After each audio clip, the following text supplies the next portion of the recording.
안녕하세요. 진정한 믿음의 여정을 탐구하는 시간입니다. 오늘 우리는 참된 신앙이란 무엇인가라는 근본적인 질문 앞에 서게 될 것입니다. 그것은 단순히 한순간의 결심일까요? 아니면 우리 존재 자체를 뒤바꾸는 깊은 내면의 변화일까요? 오늘의 이야기가 여러분의 마음에 깊은 울림을 준다면 하나님의 은혜가 더 널리 퍼져나갈 수 있도록 이 영상을 공유하고 구독을 통해 저희의 여정에 동참해 주시길 바랍니다. 여러분의 작은 행동 하나하나가 누군가에게는 새로운 희망의 빛이 될 수 있습니다. 이 말씀을 듣는 모든 분들의 삶에 하나님의 평안과 축복이 가득하기를 기도하며 이제 시작하겠습니다. 우리 마음을 열고 하나님의 음성에 귀 기울이는 시간이 되기를 소망합니다. 가끔 설교자로서 저는 제 자신의 말에 갇힐 때가 있습니다. 미리 준비된 원고를 읽어 내려가거나 그저 능숙한 연설가처럼 말을 전달하는 것에 그칠 때 말입니다. 하지만 그것은 진정한 소통이 아닙니다. 제가 진정으로 바라는 순간은 제 자신은 사라지고 오직 하나님의 영, 성령님께서 저를 통해 말씀하시는 순간입니다. 마치 악령에 사로잡힌 사람이 자신의 의지와 상관없이 말하는 것처럼 반대로 성령님께 온전히 사로잡혀 그분의 도구가 되는 것입니다. 물론 그 모든 말씀은 이 성경에 뿌리를 두고 성경을 통해 검증되어야 합니다. 성경 말씀은 살아있고 활력이 있어 누가 이 자리에서 읽든지 그 자체로 듣는 이의 삶에 영향을 미칩니다. 그러나 설교자가 자신의 지혜가 아닌 하나님의 인도하심을 따라 말씀을 전할 때 그곳에는 인간의 설득을 넘어서는 특별한 역사가 일어납니다. 여러분은 한 사람의 멋진 연설을 듣기 위해 이 자리에 오신 것이 아닐 겁니다. 여러분이 진정으로 원했던 것은 하나님과의 개인적인 만남, 여러분의 마음속에서 일어나는 기적적인 변화였을 것입니다. 인간의 말로 인한 감동은 일주일, 길어야 한 달 정도 갈 수 있습니다. 제가 30년 넘게 이 사역을 하면서 깨달은 것은 사람의 말로 설득된 변화는 언젠가 사라진다는 것입니다. 하지만 하나님께서 직접 여러분의 마음을 만지시고 변화시키셨을 때 그 변화는 평생 지속됩니다. 그것이야말로 영원한 가치를 지닙니다. 오늘날 많은 교회에서 우리는 너무 외적인 것에 치중하는 경향이 있습니다. 감동적인 이야기로 눈물을 흘리게 하고 사람들을 모아 결심을 지키도록 독려합니다. 물론 이런 것들도 좋은 노력입니다. 하지만 만약 이 모든 외적인 도움이 사라진다면 여러분의 내면에는 무엇이 남게 될까요? 제가 예수님과 사랑에 빠졌을 때 제 안에서는 누구도 막을 수 없는 강력한 변화가 일어났습니다. 수백 명의 사람이 제 손을 잡고 격려해 줄 필요가 없었습니다. 제 안에서 일어난 그 사건, 그 만남이 35년이 지난 오늘까지도 저를 주님과 동행하게 만드는 힘이 되었습니다. 얼마 전 고등학교 시절 친구의 장례식에 갔습니다. 35년 전 10대 시절에 함께 예수님을 따르기로 결심했던 몇몇 친구들을 그곳에서 다시 만났습니다. 수백 명의 친구들이 있었지만 오랜 세월이 지난 후에도 여전히 주님을 향한 더 큰 사랑과 기쁨을 간직한 채 그 자리를 지키고 있는 사람은 소수였습니다. 무엇이 이런 차이를 만드는 것일까요? 바로 하나님과의 실제적인 만남, 그 내면의 변화입니다. 저는 여러분을 위해 기도하며 이런 생각을 했습니다. 요즘 우리는 마치 스마트폰의 셀카 모드처럼 살아가는 것 같습니다. 거울 대신 스마트폰 카메라로 자신의 얼굴을 들여다보며 문제를 찾습니다. 내 얼굴은 왜 이렇게 피곤해 보이지? 우리 가족 사진은 왜 이렇게 불행해 보일까? 내 건강에 문제가 있어. 우리는 자신의 문제점을 찍은 사진을 들고 교회에 와서 사람들에게 보여주며 말합니다. 이것 좀 보세요. 제게 이런 문제가 있어요. 저를 좀 도와주세요. 물론 우리는 서로를 위해 기도하고 도와야 합니다. 하지만 진정한 해결책은 그 셀카 모드를 끄는 것입니다. 카메라를 돌려 여러분 자신이 아닌 하나님을 바라보는 것입니다. 잠시 여러분 자신을 사진의 중심에서 지워보는 겁니다. 역설적으로 들릴지 모르지만 우리의 문제를 해결하는 가장 좋은 방법은 우리 자신에게서 눈을 떼는 것입니다. 거울 속 자신을 들여다보는 대신 하늘에 계신 그분을 바라보는 것입니다. 나의 창조주이신 당신이 나를 이렇게 사랑하신다고요? 나의 모든 죄를 용서해 주신다고요? 이렇게 우리의 시선을 자신에게서 하나님께로 옮길 때 진정한 변화가 시작됩니다. 세상에서 가장 행복하고 축복받은 사람들은 바로 이 셀카 모드를 끄고 하나님을 바라보며 더 나아가 다른 사람들을 섬기는 사람들입니다. 자신에게만 집중하는 삶에서 벗어나는 것, 그것이 바로 하나님께서 우리에게 주시는 구원입니다. 저는 목사로서 수많은 사람들을 보았습니다. 나는 충분히 사랑받지 못했어요. 라고 말하며 이 교회에서 저 교회로 옮겨 다니는 사람들. 그들은 항상 교회가 나를 위해 무엇을 해주지 않는다고 불평합니다. 하지만 제가 그들을 위해 해줄 수 있는 최선은 그들의 문제에 함께 집중하는 것이 아니라 그들의 시선을 더 위대한 존재, 바로 하나님께로 향하게 하는 것입니다. 최근 요한계시록을 읽다가 새로운 깨달음을 얻었습니다. 요한계시록 2장과 3장에는 예수님께서 7교회에 보내는 편지가 나옵니다. 예수님은 각 교회의 장점과 단점을 지적하시고 만약 회개하지 않으면 무서운 심판이 있을 것이라고 경고하십니다. 하지만 그 후에 놀라운 약속을 주십니다. 바로 이기는 자에게 주어지는 상급입니다. 에베소 교회에는 하나님의 낙원에 있는 생명나무의 열매를 먹게 해주겠다고 약속하셨습니다. 서머나 교회에는 생명의 관을 주고 둘째 사망의 해를 받지 않게 하겠다고 하셨습니다. 버가모 교회에는 감추었던 만나와 받는 자 외에는 아무도 알지 못하는 새 이름이 기록된 흰돌을 주겠다고 하셨습니다. 두아디라 교회에는 만국을 다스리는 권세를 주겠다고 하셨습니다.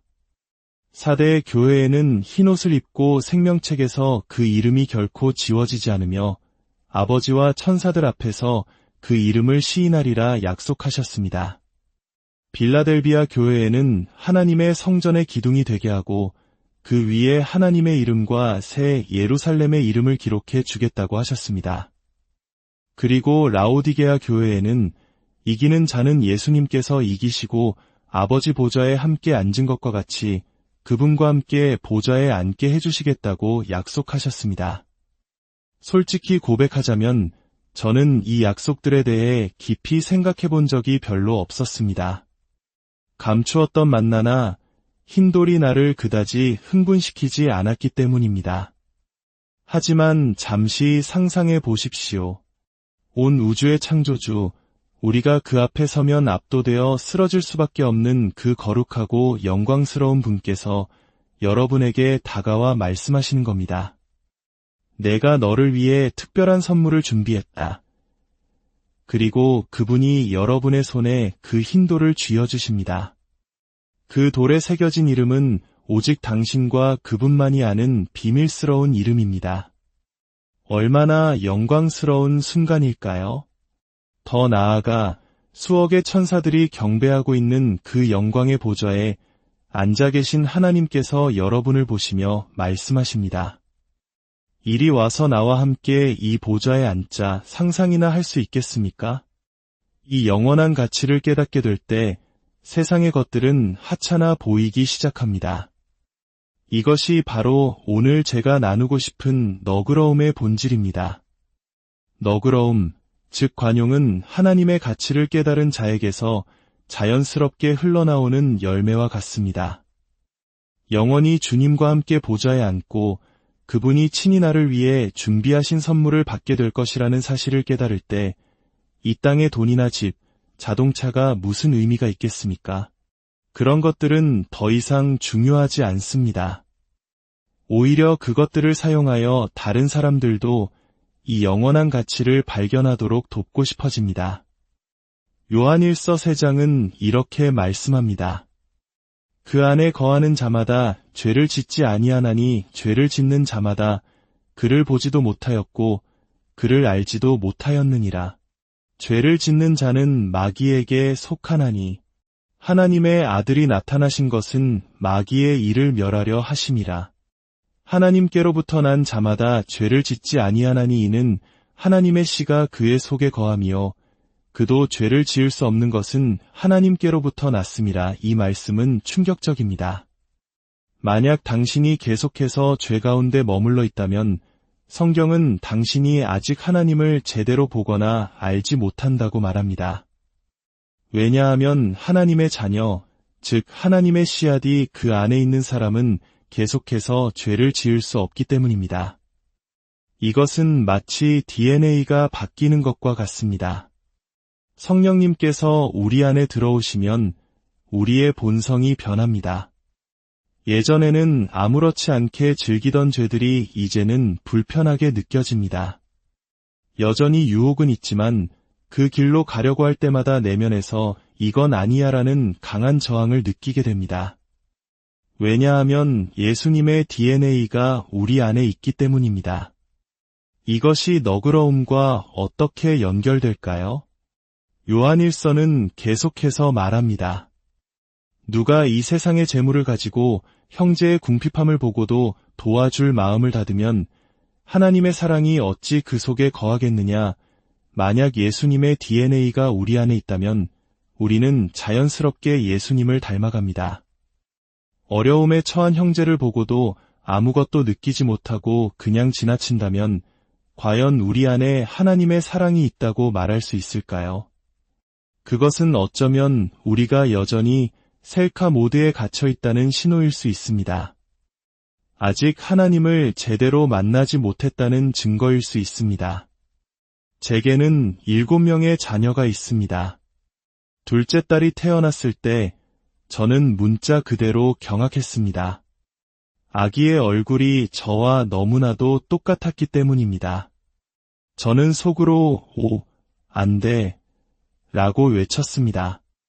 딸이 자라면서도 사람들은 항상 아빠를 정말 많이 닮았네요 라고 말했고 그럴 때마다 딸아이는 울음을 터뜨리고 했습니다.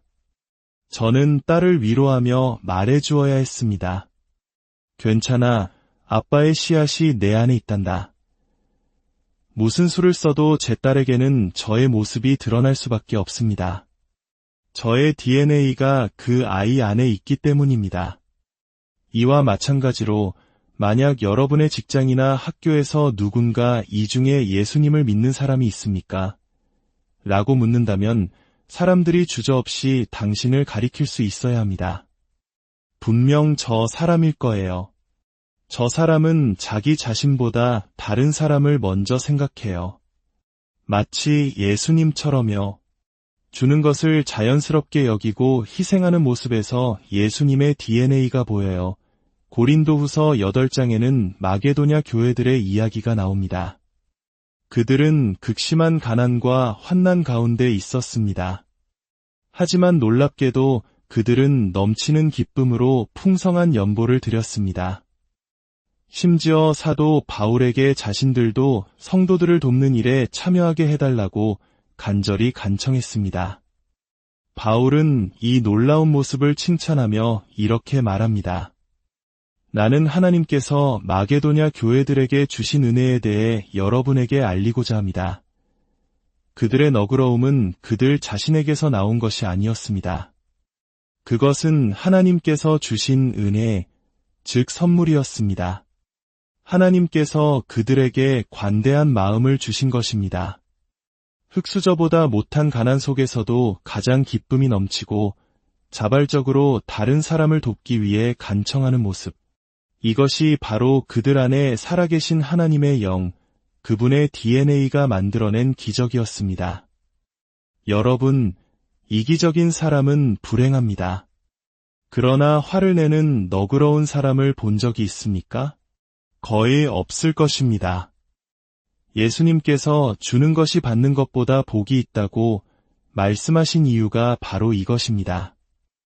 오늘 제 목표는 여러분이 너그럽지 못하다는 죄책감을 느끼게 하는 것이 아닙니다.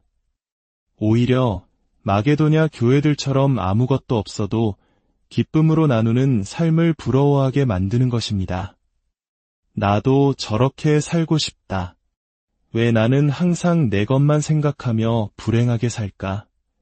라고 갈망하게 만드는 것입니다.